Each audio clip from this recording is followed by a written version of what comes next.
When people start out in data analytics, they often think that those of us who've been in the field for a while know everything. But trust me, we're all still figuring things out.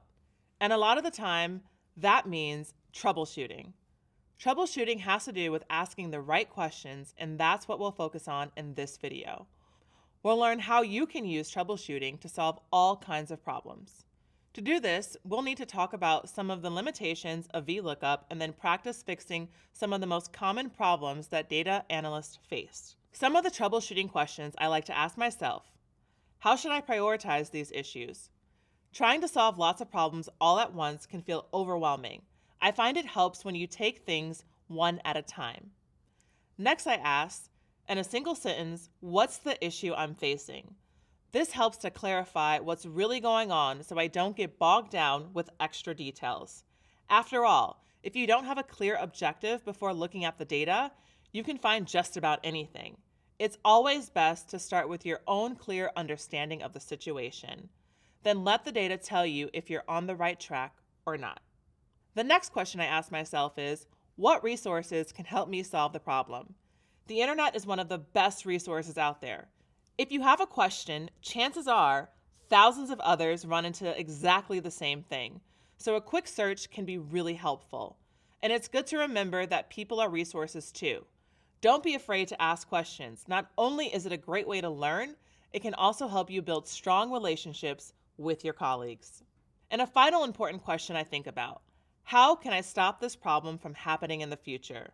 If a new procedure or guideline can stop the same issue from popping up again, that's a great time saver.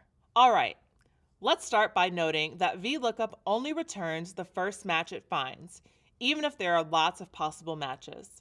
Something else to keep in mind is that VLOOKUP can only return a value from the data to the right. It can't look left. Good news, there's a simple solution. Data analysts usually get around the problem by copying and pasting a column to the left of the data they want to look at. This way, the lookup value is in the leftmost column and the data they want is to the right of it. Here's another problem I see a lot. Let's say the first few rows of a VLOOKUP have returned the correct result, but when you drag the function down the column, problems start popping up. This is probably because the table array part of the function hasn't been locked or made absolute. An absolute reference is a reference that is locked so that rows and columns won't change when copied. You can fix this issue by wrapping the table array in $signs. As you learned a while back, the $sign controls how the reference will be updated.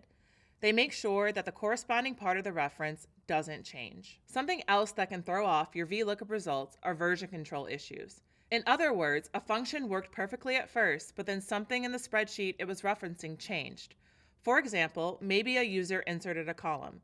So now the columns in your function no longer direct VLOOKUP to the right place. When something like this happens, it'll return an incorrect value. There are a few actions data analysts can take to ensure this doesn't happen. First, lock the spreadsheet. This stops other people from making changes. To do this in Sheets, select Data, then Protected Sheets and Ranges. In other spreadsheet applications, there are other tools that do the same thing. Next, choose what you want to protect. In this case, we want to protect the entire sheet. Then you can set permissions to either show a warning or restrict who can edit. Choose only you, then done. But keep in mind, there will be times when other people need to work in the spreadsheet, so locking them out might make you pretty unpopular with your coworkers. When that's the case, you can use match, which is a function used to locate the position of a specific lookup value and can help you with version control. We won't get into that right now, but just know that it's an option in case you ever need it. The final problem we'll talk about has to do with exact and approximate matching. When using VLOOKUP, you're likely to get different results depending on whether you enter the word true or false within your function. True tells VLOOKUP to look for approximate matches, and false tells VLOOKUP to look for exact matches. So if a function looks like this, it's telling VLOOKUP to find the closest match to the text or number we're looking for. It's important to note that VLOOKUP starts at the top of a specified range and searches downward vertically in each cell to find the right value. It stops searching when it finds any value that's greater than or equal to the lookup value. That's why data analysts typically use false, like this. That way, VLOOKUP only returns the exact match to what you've entered in the lookup value.